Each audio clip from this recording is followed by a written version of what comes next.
Hello, and welcome to More Intelligent Tomorrow, a wide-ranging exploration of the potential impact of AI on the world around us, as envisioned by the future heroes of the human and machine intelligence revolution. How will AI revolutionize our national defense? We'll discuss this and more with Admiral James Sandy Winnefeld on today's episode. And now, your host, Ben Taylor.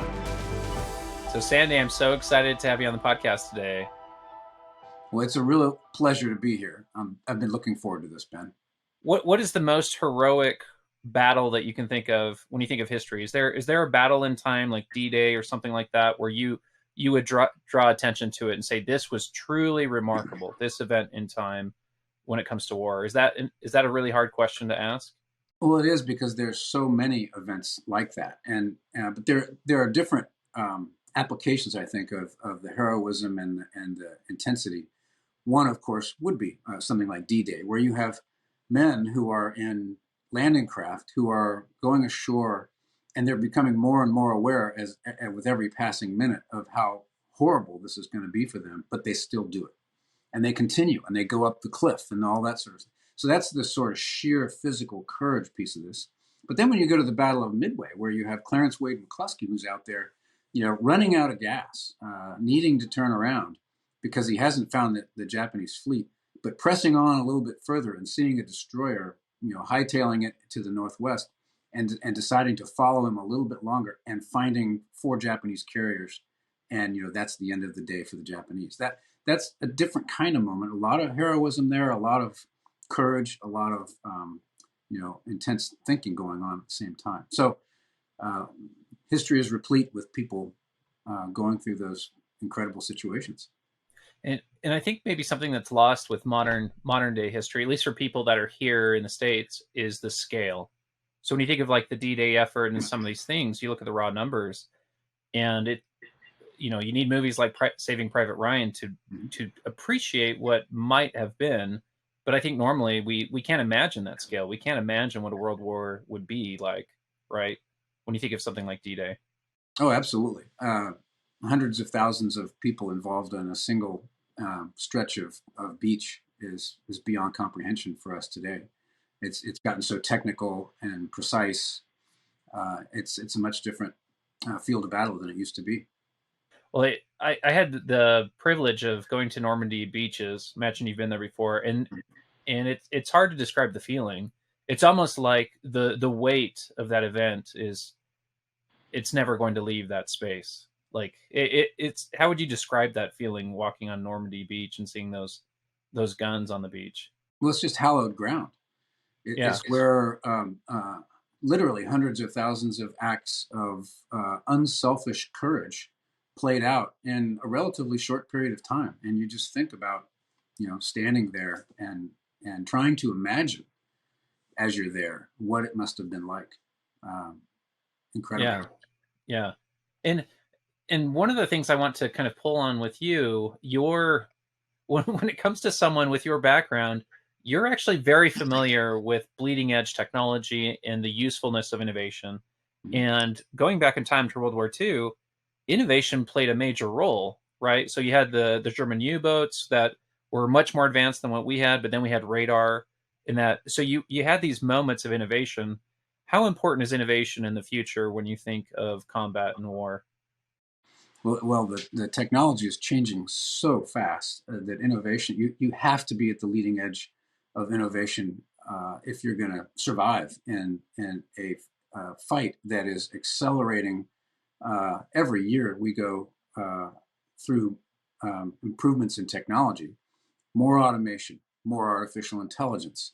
And if you're not on the leading edge of that, you're going to get left behind very, very quickly, and you're not going to like it. And I was reading some of your writings, and you had a line I really liked. We fell prey to a lack of imagination. So maybe pull on that. Yeah. So I view innovation as sort of happening at 3 horizons. And, the first horizon to me is incremental improvements to our technology or what have you, but within the same concept that we've always approached the problem. And then, and we're really good at that, by the way. U.S. industry is incredibly good at making little improvements to things, make the radar see a little further, that sort of thing. the next horizon of innovation is these sort of step function leaps in technology, but still applied to an existing concept. And you can argue that stealth fighters and networked warfare and a number of other applications were examples of that second horizon of innovation. The third horizon is rethinking the entire problem, and you have to be able to do that looking forward as your current technology and concept combination starts to asymptotically approach failure, because your adversary is a active beast that's trying to counter you. At some point, you have to be able to reach beyond that. And that takes a lot of courage to do.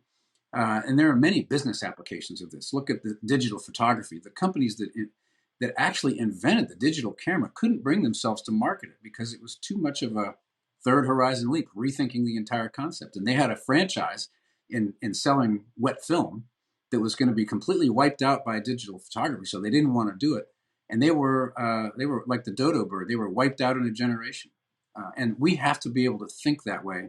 And you don't necessarily have to execute that kind of innovation today, but you have to be thinking of what's coming next. And you have to be willing to completely rethink the problem, which is frankly where I think we're falling a little bit short right now in a potential conflict with China.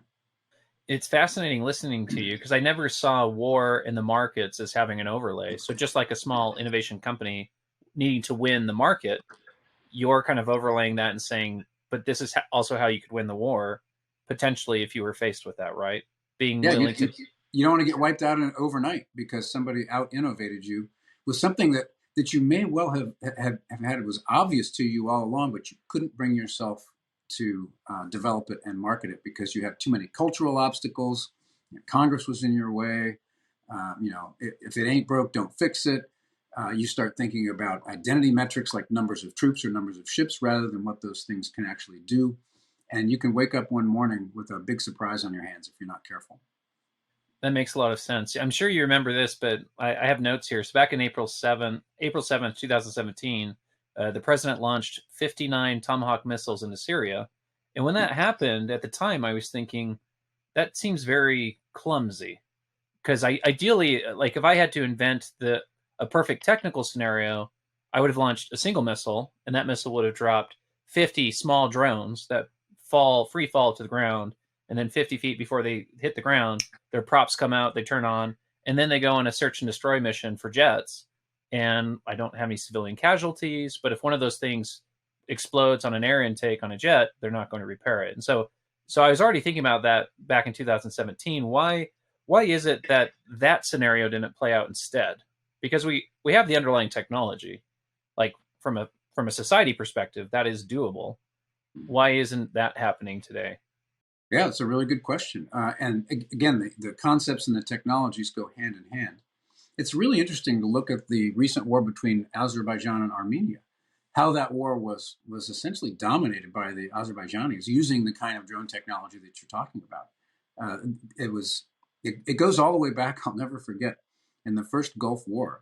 Remember, that was the first war where we really had precision-guided munitions. This was a revolution where you're talking about how many sorties, instead of how many sorties does it take to destroy a target, it's how many targets can you destroy on a single sortie. And I'll never forget a wonderful, crusty old Army general, Lieutenant General Kelly, who many of you may remember as that he was sort of the voice on, or the face on TV of that war. He was a tank officer, and we showed him video of U.S. precision-guided weapons hitting Iraqi tanks, and just video after video after video taking him out. And his face went from his normal Irish red to sheer white because he realized at that moment that something very important had changed in warfare. And of course, it hasn't stopped since then. More things have happened. But you also have to combine it with the concept. And when you think about, for example, our current concept for how we would fight a war with China, it really is massive power projection forward and defeating in detail a Chinese military that has evolved quite a lot while we've been fighting a global war on terrorism. And it's beginning to be time to rethink that whole concept into a new way of fighting that fight. Going back to first principles. You have some remarkable experiences, and please tell me what you feel comfortable sharing. But one of the things I was reading about with you is when September 11th happened, you were down, you were at sea, and you were getting ready to port in at Cape Town, Africa, and you chose to not do that and to keep going around the bend to Afghanistan. So maybe um, explain the details of that event as much as you're able to, because I'd love to understand what is happening. Can you transport us there? Can you take Sure. us there? Yeah, I'd be happy to, and it's great because there's a little folklore that goes along with that. That it's always fun to debunk. But we were at the end of our deployment on USS Enterprise. We had been in the Arabian Gulf for several months, essentially enforcing a no-fly zone, interdicting oil smugglers and the like. And it was time to go home. We had heard all. This was in obviously early September. We had heard throughout the summer that something was going on. The intelligence channels were just kind of, something was happening. And we were worried it was actually going to be us going through the Suez Canal. So we were really careful going both directions through the Suez. But nothing happened. And now we're on our way home. We've just exited the Strait of Hormuz. We're kind of in a little bit of relaxed mode. We've got a lot of our airplanes, buttoned up, and they're down in the hangar bay. And we were getting ready to make a high-speed transit to Cape Town, South Africa for the first nuclear-powered carrier visit ever there. And I get a phone call from my safety officer saying, "Hey, Captain, you need to look at the TV." So we had TV, turned it on, and I entered that right, sort of after the first tower had been hit, and you're listening to the commentators. Everybody remembers this. They weren't sure what was happening. Was this a accident or something like that? And right then is when the second plane hit the second World Trade Center tower, and we knew that we probably weren't going to be going anywhere. So we slowed down. And you have these conversations like, hey, we're probably not going to Cape Town now. We probably are going to need to stick around and maybe head north towards Pakistan because this probably came from Al Qaeda. And you have these conversations with admirals and say, hey, we probably ought to do this. And they go, okay, yeah, you need to head north. So it wasn't me throwing my white scarf over my shoulder and saying, turn Enterprise around, we're going to Pakistan. Although I technically gave the order. It was after a lot of consultation. The thing that I'm actually kind of proud of is that we were actually off the coast of Pakistan, ready to fight the next morning. And so what do you have to do that? Well, my navigator was telling me we have to go 25 knots if we're going to get to where we want to go. All of the aircraft maintainers are saying we have to run elevators intermittently all night long in order to get the airplanes back into a state of readiness. And we're not allowed to run elevators any faster than 20 knots. So, Captain, this is your problem. So, how it is in a stressful situation, the person kind of at the center, it's really not that hard of a solution. It's like, here's what we're going to do. We're going to go 30 knots instead of 25 knots. But what we'll do is we'll position airplanes at all four elevators. And when it comes time to move them, we'll slow down to 20. We'll lower them, get the old airplanes off, new airplanes on, raise them back up. And then we'll accelerate back up to 30 knots. And we'll average 25 knots over the course of the night. Sounds so simple right now. But under that stressful environment, you have sort of different factions on the ship with their own needs. And we got it done. We got there. We were ready to fight the next morning. And of course, we waited a month to kick off the real operation to try to let diplomacy do its work. So a childhood fantasy of mine has been, why can't we have a professional surfer or wakeboarder riding that wake you were creating? Yeah. Or tow 1,000 skiers. Yeah. That's got to be a glorious wake going that fast, right? Have you ever? It's probably not something you can probably see from the top deck very well. Oh yeah, well if you go to the stern of an aircraft carrier when it's got a flank bell rung up and it's going, it's like Niagara Falls back there. It's incredible. The amount of sheer power you see in the wake of that ship. Well, so who do we need to contact at the U.S. government to say we need to do this stunt with Red Bull? Because it'll inspire everyone, and people in the U.S. will love it. Well, I was thinking, you could probably use a jet ski to drop in on one of those waves, right? And the aircraft carrier doesn't even have to worry about it. It'll just keep going straight, and the jet ski will keep cycling the athletes back.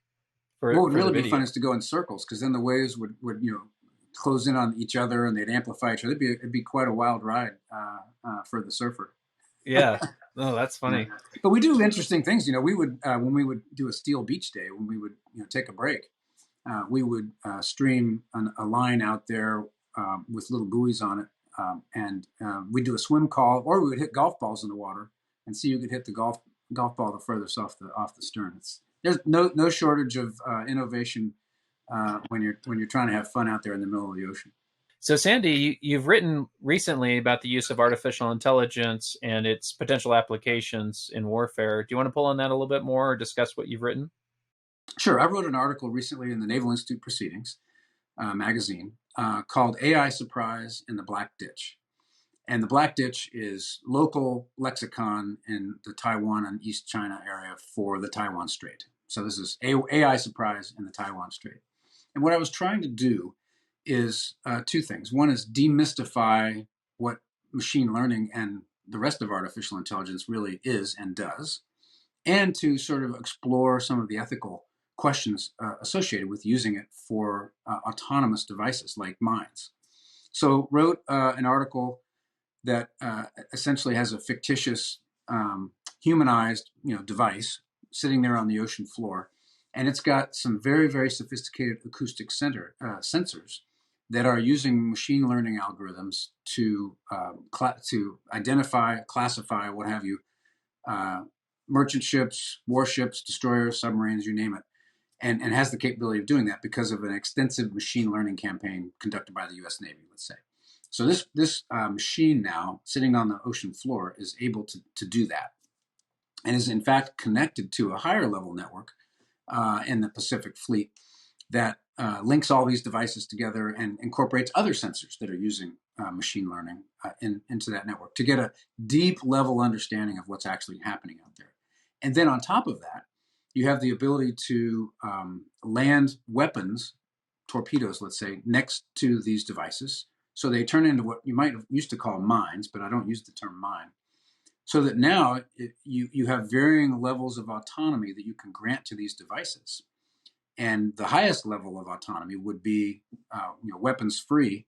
There's a war going on, but also limited. It says you can say, I kind of want you to only go after amphibious ships or submarines, not so interested in destroyers. Don't waste your weapons on that because we're just trying to stop an invasion of Taiwan.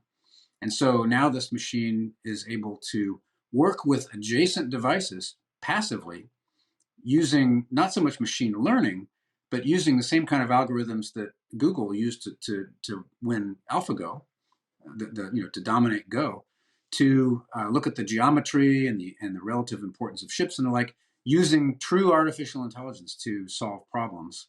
And then layered on top of that, 3 or 4 very important ethical gates that this device has to pass through before it can actually launch a weapon. And I wanted to write that article to raise the level of awareness and to stimulate some thinking inside the U.S. Navy for things that they really ought to be thinking about and aren't necessarily doing at the moment. And you wrote that article. How was it received? I think it was well received. They put it on their online issue, and it's sort of a technical. It's a fictitious story, but it's fairly technical.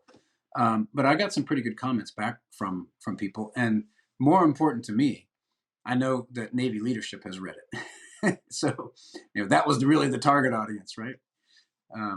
So hopefully they'll it provokes some thinking in terms of where they go in the future with this kind of device.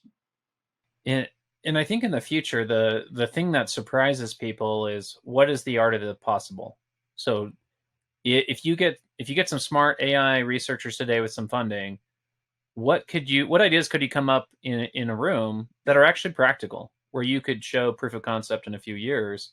And I think most people don't realize how wide that field is. You're absolutely right, and we need to open the aperture for innovation. The best innovations are going to come from some of the least expected places, right?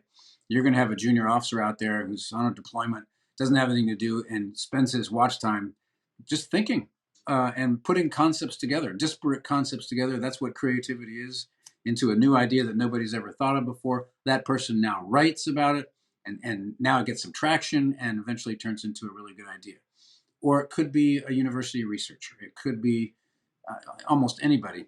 It's less likely, frankly, to come from one of the defense primes because the defense primes are, and I'm on the board of one, they're really, really good at what they do.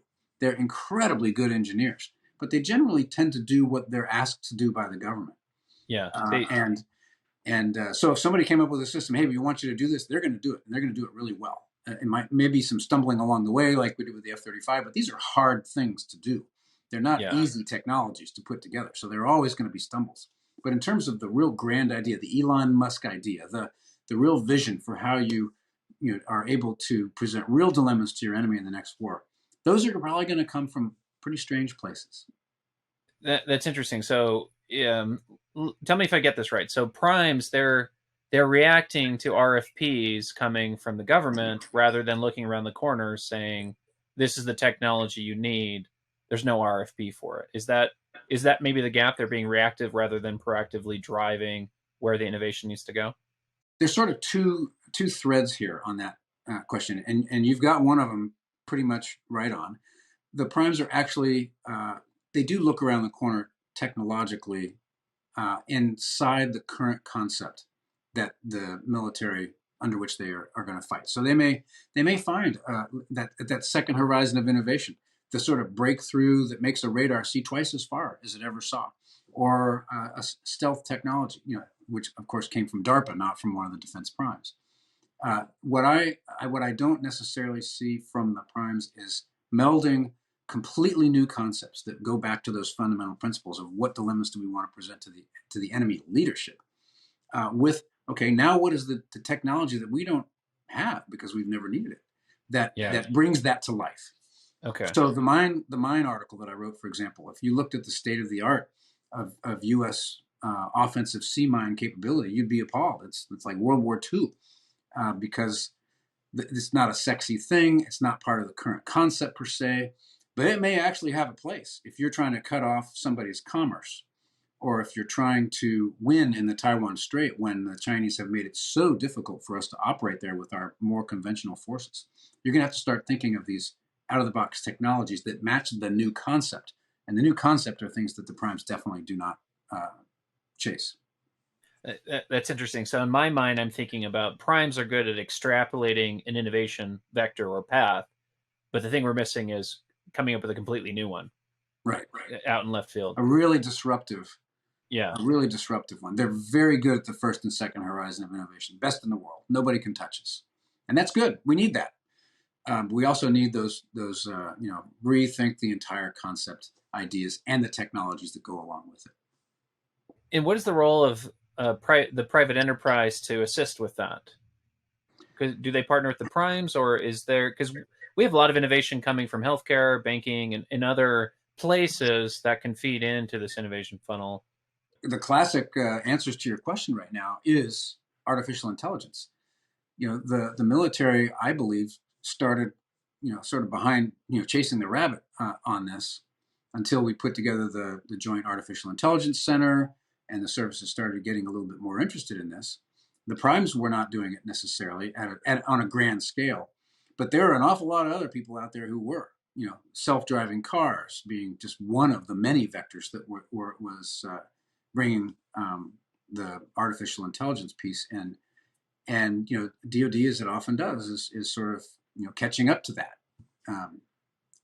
The private enterprise very often leads technically in that area, and this is one reason why you have an organization called InQtel, which was started by the intelligence community, and it was designed to be an incubator for technologies that could be useful in the intelligence community, but that could be blown up into broad applications across the commercial world. And we're doing more and more of that inside DoD. Bob Work, when he was the deputy secretary, and I, when I was the vice chairman, we started up something called DIUX, the Defense Innovation Unit Experimental, out in Silicon Valley. We wanted to put pressure on the primes. We wanted to bring some of that Silicon Valley innovation to bear on some of these problems we were trying to solve. For example, the first project we gave DIUX was, how do I find a North Korean missile that's pulled out of a mountain and elevated and getting ready to fire? How can I find that thing really fast and kill it really fast? That was something that the conventional military thinking was not doing a good job of tackling. It's something the intelligence community was not doing a good job of tackling. We wanted to bring in the outside world to take a look at that. Awesome. Well, Thanks, Danny. This has been a real treat. Thank you for your time. I enjoyed the discussion, Ben. It's always good to see you.